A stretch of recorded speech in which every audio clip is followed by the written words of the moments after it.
Welkom en fijn jullie te zien bij deze inmiddels 77e sit-in, waarin rijksambtenaren, oud-diplomaten, ambassadeurs, advocaten, artsen en humanitaire organisaties wekelijks oproepen tot een permanente staakt het vuur in Gaza en naleving van het internationaal recht. Vandaag hebben we het genoegen om ons te bevinden in het gezelschap van professor Tahir Abbas. Hij doseert radicaliseringsstudies aan de Universiteit van Leiden. Tahir, thank you for being here next to us. We look forward to your speech. Voordat we hiertoe overgaan, breng ik graag ter herinnering dat we tijdens de sit-in zoveel mogelijk de stilte betrachten.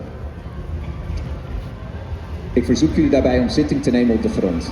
Als dit om wat voor reden dan ook niet mogelijk is, hebben we daar vanzelfsprekend alle begrip voor. Nogmaals, fijn om jullie te zien en ik wens ons allen een vruchtbare sit-in.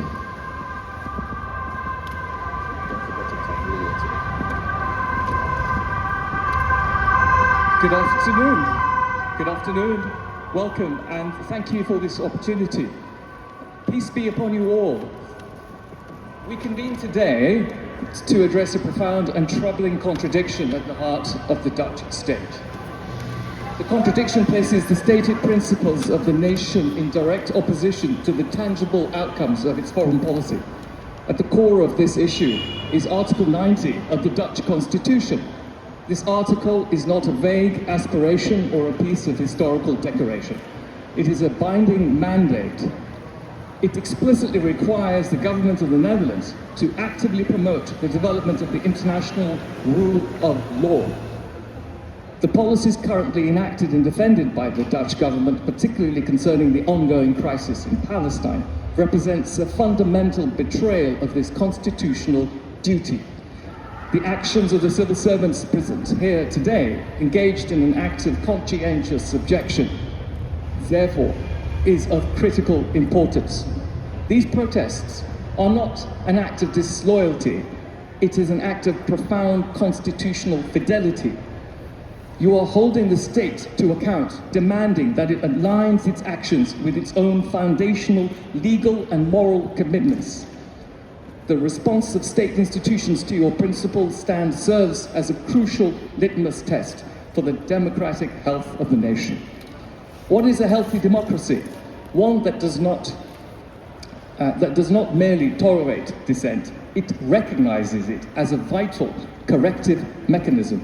When state apparatus seeks to silence, marginalize, or punish those who expose its contradictions, it signals a dangerous slide towards authoritarianism.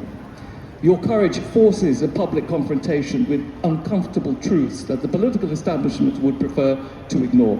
And in my talk here, which I will try not to make too long, I want to talk about these societal and political currents that expose these crises.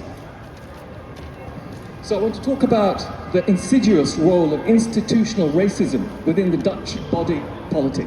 I want to talk about the deliberate and accelerated shrinkage of the space for legitimate political dissent, and this staggering hypocrisy that underpins a foreign policy that applies the principles of international law with damaging selectivity.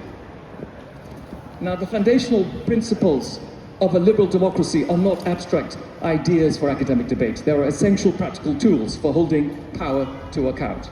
This includes freedom of speech, the freedom of peaceful assembly and protest, and the freedom of association. Now, week after week, you are here. This is a living embodiment of these rights. It's an act of sustained civic courage. It reclaims the public square as a legitimate site of political contestation, challenging the state's attempt to monopolize the narrative. You are not simply protesting a single policy, you are actively defending the very mechanisms that safeguard democracy itself.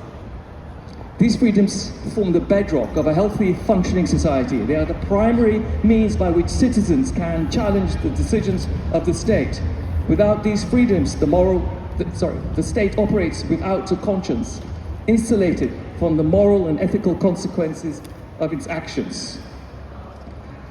Now, you're not simply unthinking cogs in a bureaucratic machine. You are citizens endowed with a conscience and with duties that transcend mere obedience to superiors. The Constitution is not a dusty historical document, but a living covenant that demands active fidelity from both the state and its citizens. This is democratic accountability. Now, there are severe limitations being placed upon all of these freedoms in the current political climate. It's shrinking, and this is not by accident, it's by design. It's deliberate and it's calculated.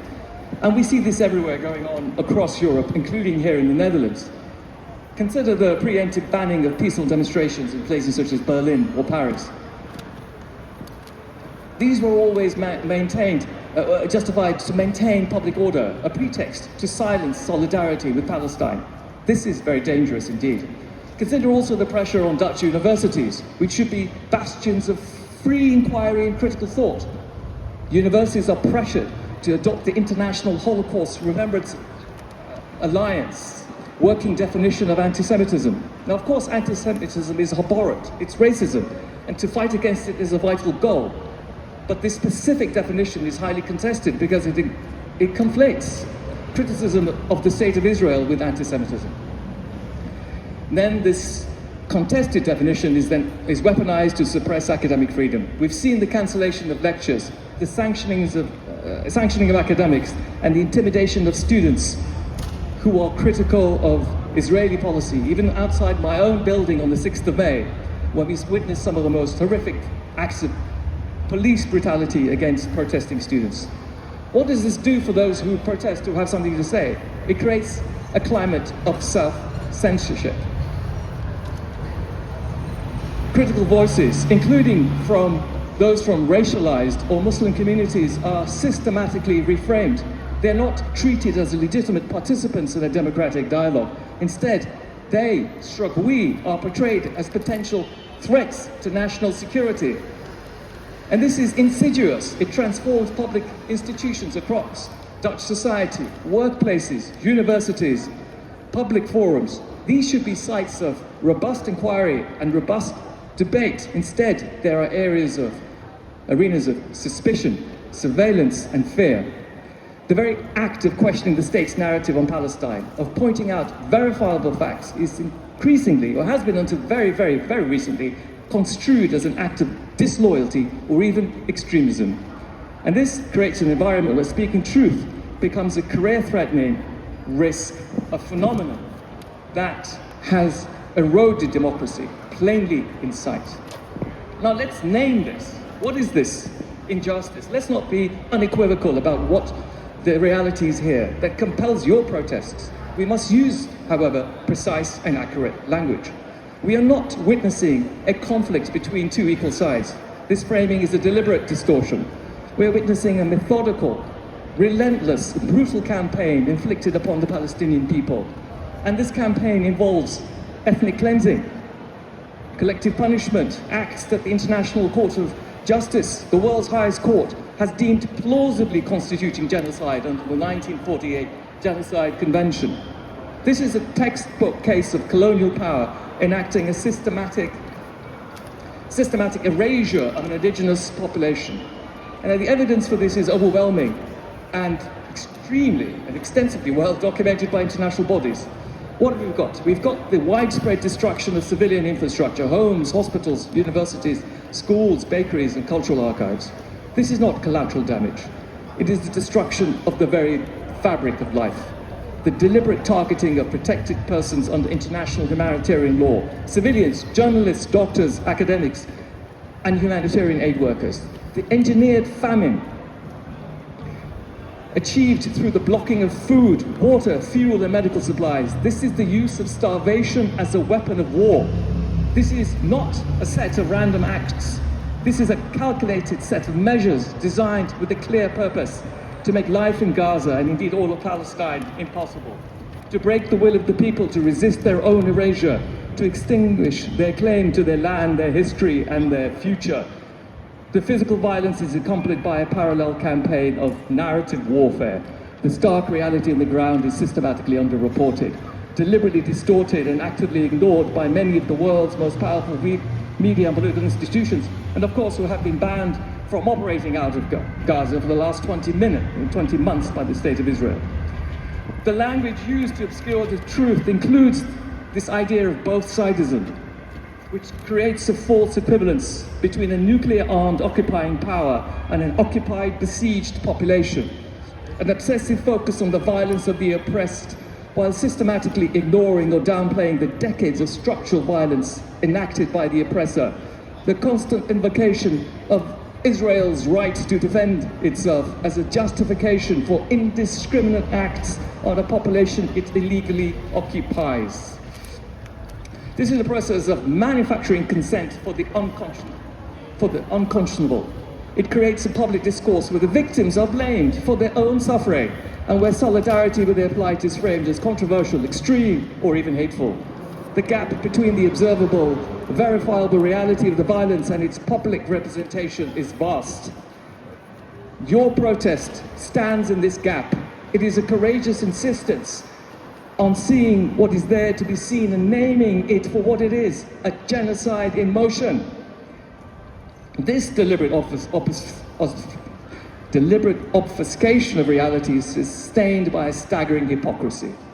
The hypocrisy exposes the moral bankruptcy of the current international order, and more specifically the Dutch state's position within it. The most egregious manifestation of this hypocrisy is the selective application of international law. Let's just look at some comparisons. The case of Ukraine. When Russia launched its full-scale invasion, the Dutch government responded with righteous indignation. International law was presented as sacrosanct and inviolable. The response was swift and comprehensive, including widespread and severe economic sanctions targeting the Russian state and its enablers, the provision of extensive military aid to Ukraine to support Ukraine's self-defense, and the welcoming of Ukrainian refugees with open arms and state support. Immediate calls for accountability through the International Criminal Court and other legal mechanisms. Let's think of the case of Palestine. The principles so rigorously applied to Ukraine are systematically abandoned. For Palestine, we see the opposite response, a complete absence of sanctions for an illegal occupation that has lasted for more than half a century and has now escalated into a plausible genocide. The continuation and in some cases enhancement of military cooperation and arms trade with the perpetrator of documented war crimes. The demonization of Palestinian refugees and the criminalization of solidarity movements such as the boycott, divestment, sanctions campaign. The active blocking of accountability measures, including the obstruction of justice at the United Nations and the rejection of the jurisdiction of international courts. Consider UN Security Council Resolution 2334. The resolution passed in 2016 unequivocally declares that Israeli settlements in the occupied Palestinian territories constitute a flagrant violation of international law and have no legal validity. The response from the Dutch state and its allies has been limited to occasional, mild verbal condemnations. There have been no material consequences, no trade restrictions on settlement products, no sanctions on the entities building them. Instead of accountability, the Dutch state offers the Israeli state continued trade, unwavering diplomatic cover, and vital military cooperation. This is not a failure of the law itself. The law is clear. This is a failure of political will. This failure is rooted in a deeply entrenched, racialized hierarchy of human value. This hierarchy, a legacy of colonialism, deems some lives, white European lives, as more worthy of protection, grief and justice than others who are perhaps brown, Arab and Palestinian. We must name this reality without flinching. The double standards applied to Palestine are the logical outcome of a system steeped in ethnocentrism and white supremacy. These are not mere insults. Please, these are not mere insults to be hurled in anger. They are precise analytical categories that help us to understand how global power operates. They explain the colonization of non-white people, which has been historically justified, and it continues to be enabled in the present day. This racism is not merely the presence of individuals, it is institutional. It is baked into the very structures of the Dutch government, Dutch media, and Dutch educational systems. It shapes Dutch foreign policy, dictates media narratives, and informs the very language we use to describe the world. The Dutch government's policy in Israel and Palestine lays this institutional racism bare for all of us to see. It forces us to confront the poison that runs through the arteries of the Dutch body politic. Let me offer you some concluding thoughts. Your protest here is about far more than a single foreign policy issue.